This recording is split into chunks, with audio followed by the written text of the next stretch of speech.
Атырау 2024. Өнеркәсіп және бизнес. Негізгі капиталға салынған инвестиция 1,9 триллион теңге. Жалпы ұлттық пул аясында 15 жоба іске қосылды. Жылына 6000 вагон шығаруға қауқарлы Атырау вагон құрастыру зауыты ашылды. Полиэфирлі геосинтетикалық материал шығаратын Интагу Қазақстан кәсіпорны іске қосылды. Азық-түлік және басқа да тауарларды сақтауға, тұтынушыларға ұсынуға арналған көтерме тарату орталығы жұмысын бастады. 11 айда өнеркәсіп өнімінің көлемі 9,7 триллион теңге. Тау-кен өнеркәсібі 8,8 триллион теңге.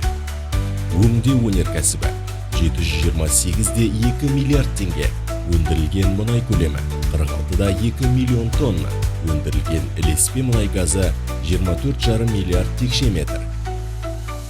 Кәсіпкерлерді қолдау шаралары. Кәсіпкерлікті дамыту ұлттық жобасы 1000-ға жуық жоба қолдау тауып, 429 жұмыс орны ашылды. Пайыздық мөлшерлемені субсидиялау. 547 кәсіпкердің жобасы мақұлданды. Кепілдендіру.